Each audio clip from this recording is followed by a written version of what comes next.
A continuación, Medicina Ecológica.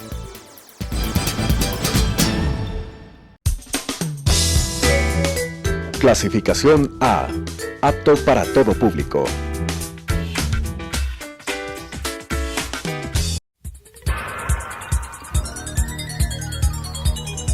Las opiniones vertidas en este espacio por la producción y dirección del programa son de exclusiva responsabilidad de sus autores y de quienes intervienen en ellos.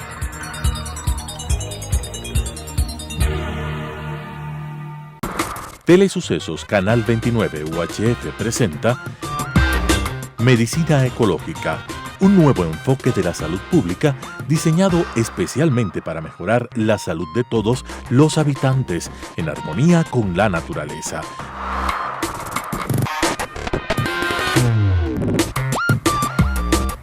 Con la conducción del Dr. Walter Mena Ordóñez. Medicina Ecológica.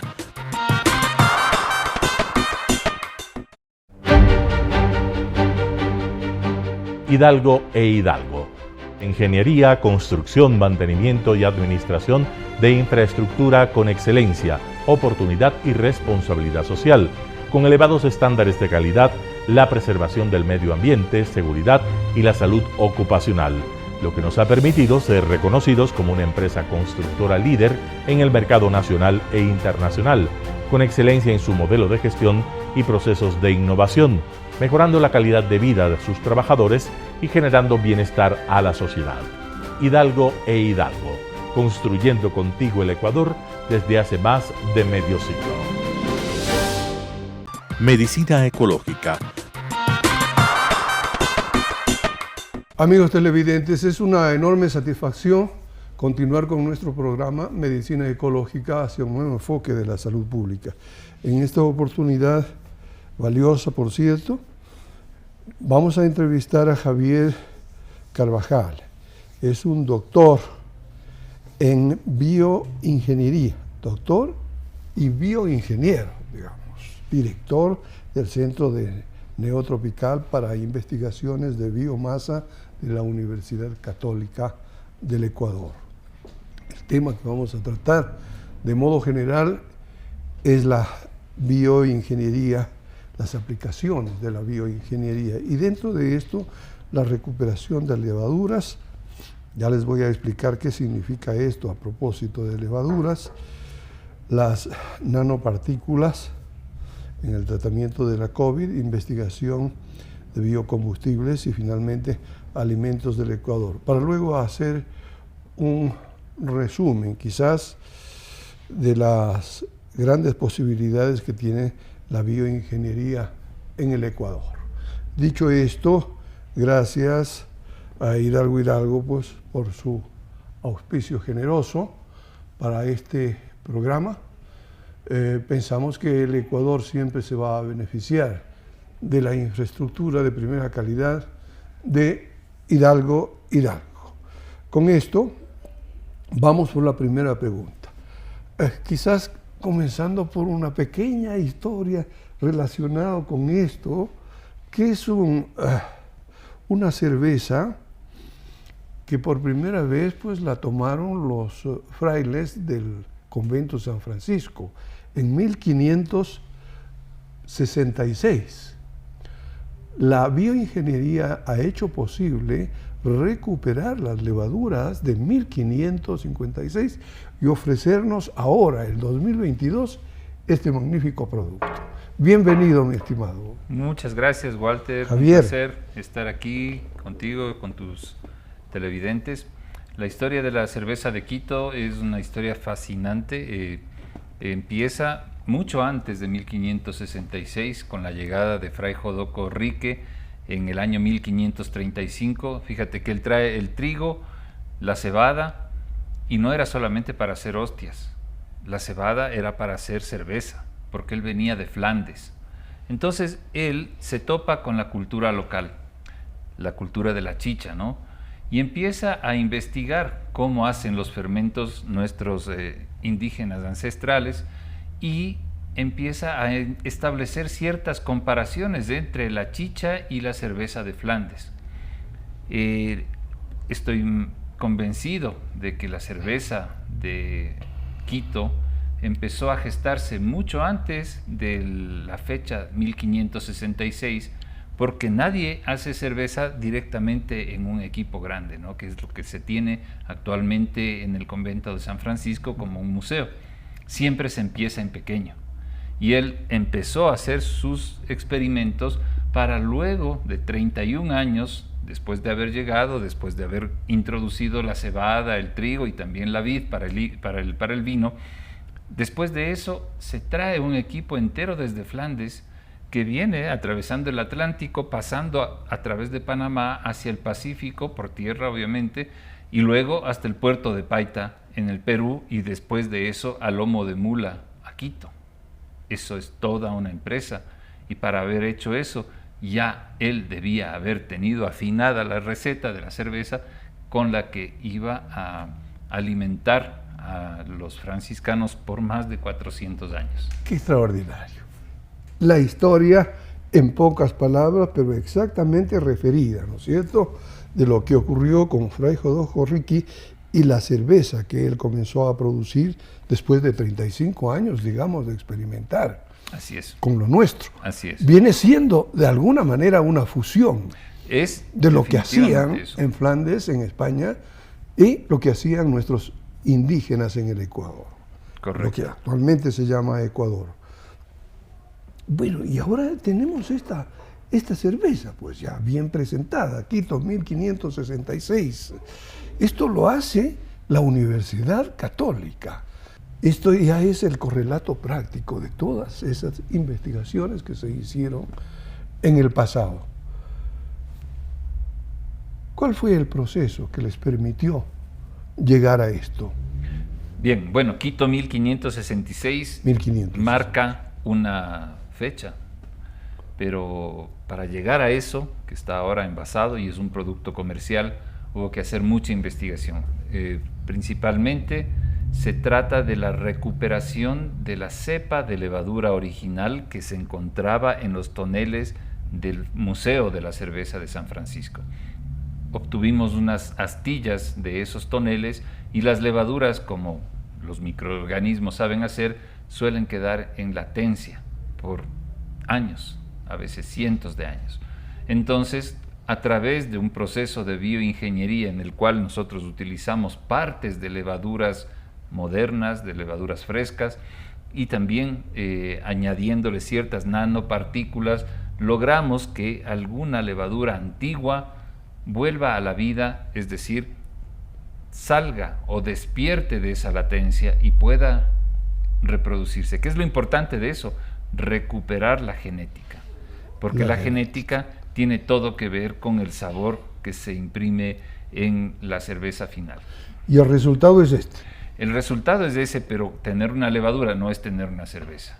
Ya. Además, había que recuperar las recetas y afinar y entender e interpretar y llenar los agujeros de conocimiento en esas recetas porque no estaban completas.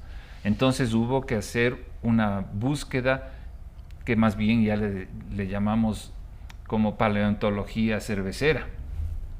Al final encontramos los equilibrios organolépticos en aroma, en color, en sabor, en carbonatación, y bueno, dijimos, seguramente algo como esto debe haber sido lo que tomaban los franciscanos, porque estaba placentero el sabor y todo eso.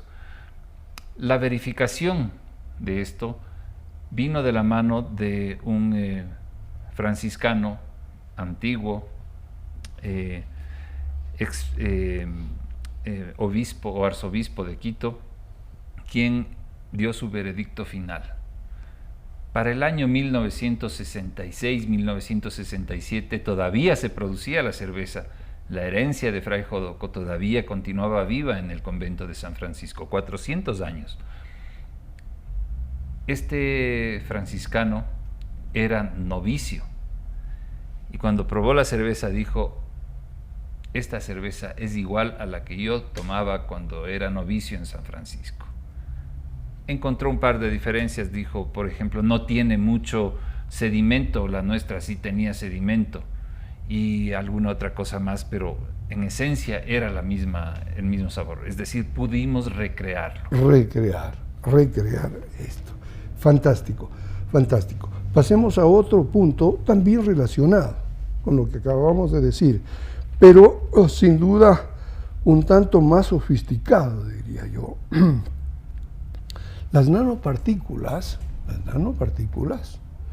en el tratamiento y la prevención de la COVID-19 o del SARS-CoV-2, el virus que produce la COVID-19. Cuéntanos sobre este proceso. Bueno, este es un proyecto que acabó hace poco tiempo, hace pocos meses, y vino a propósito precisamente de la pandemia, ¿no? Y apliqué a un proyecto amplio de los National Institutes of Health en Washington. Ellos aprobaron el proyecto, dijeron necesitamos de urgencia nuevas estrategias para parar esta pandemia, y en el año 2020, en octubre de 2020, yo empecé mi trabajo. Pero este trabajo viene a propósito ya de 10 años de investigación en nanopartículas, específicamente de celulosa de la tagua, de nuestra tagua que nosotros conocemos perfectamente, ¿no? Estas nanopartículas, gracias a un proceso de diseño químico específico, están en capacidad de adherirse a los virus, y al adherirse les impiden que puedan ellos pegarse a las células e infectar las células. Ya. En otras palabras, esto se llama nanoencapsulación. ¿Y qué es una nanopartícula? Es una partícula pequeñísima, que tiene 1 nanómetro de espesor. Para tener una idea, 1 nanómetro es la 1000 millonésima parte del metro. Y esto quiere decir que una de esas partículas le podría servir como aguja de acupuntura a una bacteria. Entonces estamos hablando de escalas tan diminutas, pero cada una de esas partículas tiene alta carga, está tan cargada que se adhiere a los virus y les impide la infección. La misma cosa hace con el virus del SIDA, con el HIV, inmunodeficiencia humana, y probablemente con muchos otros virus. Entonces los resultados de esa investigación salen en colaboración entre la Pontificia Universidad Católica del Ecuador como primeros autores y los National Institutes of Health de los Estados Unidos, que es el centro de investigación en salud más importante del planeta. Solamente ese centro de investigación tiene el 40% del presupuesto del Ecuador, es decir, unos 40 mil millones de dólares por año. Es lo más grande que hay en investigación en el mundo, y ahí está la Universidad Católica. Fantástico, fantástico. Javier, este tipo de trabajos, yo tengo algo que podría ser prejuicio, ¿no? De pronto este tipo de trabajos va a solucionar problemas básicamente del mundo desarrollado, de los que financian estas investigaciones. Convérsanos, ¿cómo es, en definitiva, la aplicación de estos conocimientos para nosotros los ecuatorianos? Bueno, es fantástico eso, porque afortunadamente la Pontificia Universidad Católica del Ecuador tiene los derechos de la invención de estas nanopartículas. Yo nunca fui a trabajar como investigador de NIH, yo siempre fui un investigador invitado de NIH por la Universidad Católica. Entonces se conservan los derechos de la patente de la nanocelulosa para el Ecuador, para la Pontificia Universidad Católica. Ahora sí que decir que eso se produzca en Ecuador es un poco soñador. Ya. Ahí es donde los socios del primer mundo nos pueden dar la mano para producir en un mercado global y todas esas regalías puedan llegar al Ecuador. Porque nuestra es la patente. Porque nuestra es la patente, nuestra es la idea. El proyecto nació de un profesor de la Universidad Católica, que soy yo, y ellos secundaron, apoyaron y se asombraron. Esto es la gran diferencia con otros productos. Felizmente nos has explicado perfectamente cuál es la situación en el caso de las nanopartículas aplicadas al control de la COVID-19. Vamos a otro punto, porque es riquísimo el trabajo que está haciendo la Universidad Católica, el trabajo que estás haciendo tú y todos los investigadores de ese gran centro que funciona a nivel de América Latina, inclusive, ¿no? Bueno, hay, entiendo, ¿no es cierto?, una investigación que resulta crucial también en este momento sobre biocombustibles. Explícanos, por favor. Claro, hace alrededor de 12 a 14 años empezamos a trabajar en la búsqueda de nuevas alternativas para el petróleo, es decir, para los combustibles fósiles, ¿no? Y claro, ya existe el alcohol que se extrae de la caña de azúcar y que requiere de sembríos, agua, fertilizantes, energía, etcétera, ¿no es cierto? Pero además es que sabemos perfectamente que la caña de azúcar no solamente produce alcohol, pero produce azúcar, que es un alimento para los seres humanos. Nuestro proyecto pretendía buscar fuentes que no compitan con los alimentos. Así que empezamos a trabajar con biomasa residual, por ejemplo, el mismo bagazo de la caña de azúcar después de ser extraído el jugo, también del banano, también del raquis de la palma africana, de donde se extrae pues el aceite de palma y que es muy abundante en el Ecuador. Y además trabajábamos con la tagua, ¿no? La tagua siempre ha sido nuestra insignia en la investigación y en la innovación. Bandera insignia en la investigación. Es verdad. Entonces, porque para llevar la tagua es un producto tan emblemático del Ecuador. Y aquí en el país se da, no es el único país donde hay tagua, pero es el país donde las mejores taguas existen, es decir, las pepas de tagua más gruesas, más grandes, por eso las artesanías más bonitas salen del Ecuador y los botones de tagua se exportan, etc. Entonces, desarrollamos tecnologías propias que también están en proceso de patente actualmente para la transformación de esos residuos en alcohol.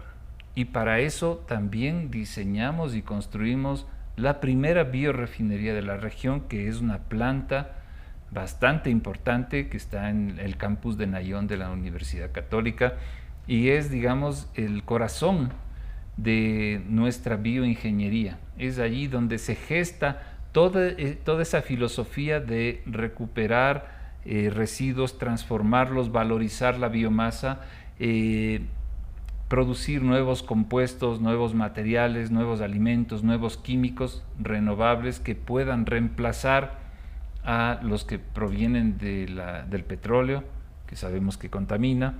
Entonces, ahí apareció este proyecto y es una biorefinería de dimensiones muy importantes, ¿no? Nosotros ahí hacemos las clases para nuestros bioingenieros, hacemos campañas de semanas donde les enseñamos desde el proceso de la molienda hasta la transformación química, bioquímica, la destilación y otras operaciones y procesos unitarios que se necesitan para llevar a una biomasa tan diferente al producto final como es la tagua, ¿no? Tenemos tagua y al final tenemos alcohol combustible. Entonces todo ese proceso es desarrollo e investigación de la universidad. Es fantástico realmente lo que ustedes están haciendo realmente en materia de biocombustibles.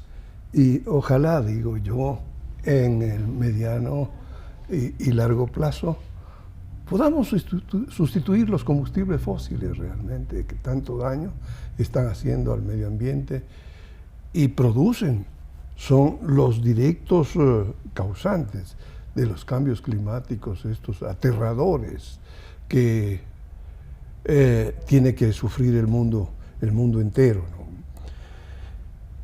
Hay otra línea de trabajo así extraordinariamente importante, que es la línea de alimentos. Cuéntanos, por favor, sobre esto. A nosotros nos ha interesado muchísimo la parte de alimentos, no solamente alimentos ancestrales, ¿no? que tienen que ver con, por ejemplo, las chichas fermentadas, pero también hemos estudiado desde la perspectiva arqueológica. Es decir, nosotros hemos ido a buscar, así como fuimos con los toneles de San Francisco, hemos ido con los arqueólogos a estudiar y a recuperar muestras de vasijas antiguas de chicha del año, por ejemplo, 680 después de Cristo. Esto en este museo de sitio que es actualmente de la Florida, a 3.100 metros sobre el nivel del mar, ahí justamente sobre la avenida Occidental. Ahí se encontraron estas tumbas de pozo profundo de 17 metros de profundidad. Tuvimos la colaboración de arqueólogos que estaban en ese momento trabajando y extrayendo las piezas, que las llevamos al laboratorio y recuperamos varias levaduras, incluso una especie nueva para la ciencia que fue descrita por ahí en el año 2012. Entonces, el trabajo de entender cuál era la microbiota que existía en ese tiempo, compararla con la actual, nos da claves de cómo eran los alimentos de los ancestros, ¿no es cierto?, de los quitucaras de ese entonces, o sea, época pre-inca todavía, ni siquiera estaban aquí los incas, ¿no? Esas levaduras nos cuentan la historia. Pero tenemos otras levaduras, por ejemplo, de la Antártida, recuperadas de los glaciares antárticos, de nuestra estación de la Pedro Vicente Maldonado, que tuve yo también la suerte de ser parte de una exploración de un grupo de investigadores ecuatorianos que fuimos en el 2012 también, y recuperé algunas levaduras de los glaciares. Una de ellas, también publicado el trabajo, produce determinado tipo de moléculas que pueden ayudar muchísimo en la industria de los biocombustibles, en este caso del biodiesel, para obtener un biodiesel, digamos, más verde, con menos contaminación en el proceso. Y así tenemos muchas otras levaduras que provienen también de las chichas actuales, ¿no? Yo no quisiera dejar pasar la oportunidad para hacer una referencia muy rápida al hecho de que hace 34, 35 años aproximadamente, nosotros hicimos un trabajito en la zona de Cayambe para recuperar el alimento básico de la zona, ¿no es cierto? Se llamó el uchuyacu, una mezcla de harinas compuestas, una harina compuesta de cereales y leguminosas. Apita, una especie de papilla para los niños, y la guaycoya para los adultos. Lo cierto es que tan fornidos los indígenas que no se dejaron conquistar ni por los incas ni por los españoles. Esta es la importancia de lo que ustedes están haciendo en este momento. ¿Por qué? Ligar leguminosas y cereales produce una complementación de ácidos aminados que realmente resulta en un alimento poderosísimo. Así es. Para ir terminando esta interesantísima entrevista, por favor, vos nos puedes decir mucho respecto de la importancia de la carrera de la bioingeniería. Bien, claro, la bioingeniería, para empezar, es una primera vez que se lanza una carrera de este tipo en una universidad del Ecuador. Entonces, tuvo que pasar por un proceso de aprobación que tiene un sustento filosófico, pero también, obviamente, un sustento teórico y científico, ¿no?, que fue evaluado por expertos y efectivamente, pues, la bioingeniería se diferencia de otras carreras, es una carrera distinta, no es el mismo nombre para otras carreras que existen. En nuestro caso, la bioingeniería está basada sobre 3 pilares. El primero es la ciencia pura, la ciencia básica, donde los estudiantes aprenden la biología, los ecosistemas, aprenden la matemática, física, la química. Luego de eso transitan hacia un módulo más grande sobre ingeniería, donde aprenden ingeniería de procesos y aprenden a hacer diferentes tipos de extracciones, como ingeniería química, ¿no es cierto? Aprenden a hacer también diseños de procesos, automatización. En otras palabras, pueden diseñar plantas para extraer o para transformar la biodiversidad que ya estudiaron en el primer módulo. Pero no queda ahí, sino que van a un tercer módulo en el que aprenden la comercialización, cómo establecer empresas de base tecnológica.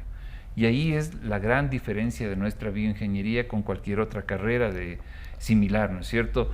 El estudiante y el egresado de bioingeniería de la PUCE será un empresario tecnológico. En otras palabras, queremos que nuestros egresados de la carrera no salgan a buscar trabajo, sino que salgan a ofrecer empleo a través de sus nuevas empresas de base tecnológica basadas en nuestra propia biodiversidad y en la valorización de la misma. Javier, realmente en pocas palabras nos has explicado cosas alucinantes, diría yo, en el campo de la investigación y de las posibilidades que tenemos los ecuatorianos. Dado el talento, no nos echemos al suelo, ¿no? El talento y la riqueza en materia de biodiversidad que hay en el Ecuador. Ojalá en poco tiempo se concrete aquello de juntar la bioingeniería, de forma oficial e institucional, con una planta industrial de extraordinaria proyección que está produciendo medicamentos naturales. Yo creo que esto sería realmente un sueño.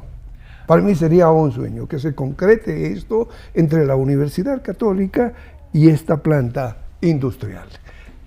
Te queremos agradecer enormemente por tu participación, tu brillante participación, y esperamos que no sea la última, ¿no? Bueno, en la medida que me invites, yo estoy seguramente.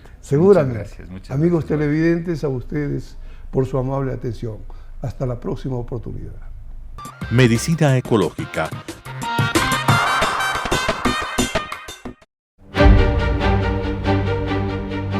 Hidalgo e Hidalgo. Ingeniería, construcción, mantenimiento y administración de infraestructura con excelencia, oportunidad y responsabilidad social, con elevados estándares de calidad, la preservación del medio ambiente, seguridad y la salud ocupacional, lo que nos ha permitido ser reconocidos como una empresa constructora líder en el mercado nacional e internacional, con excelencia en su modelo de gestión y procesos de innovación, mejorando la calidad de vida de sus trabajadores y generando bienestar a la sociedad. Hidalgo e Hidalgo, construyendo contigo el Ecuador desde hace más de medio siglo.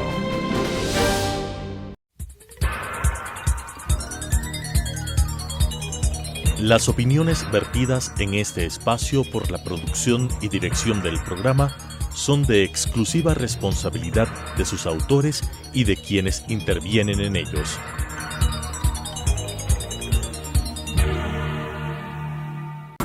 Telesucesos Canal 29 UHF presentó Medicina Ecológica, un nuevo enfoque de la salud pública diseñado especialmente para mejorar la salud de todos los habitantes en armonía con la naturaleza.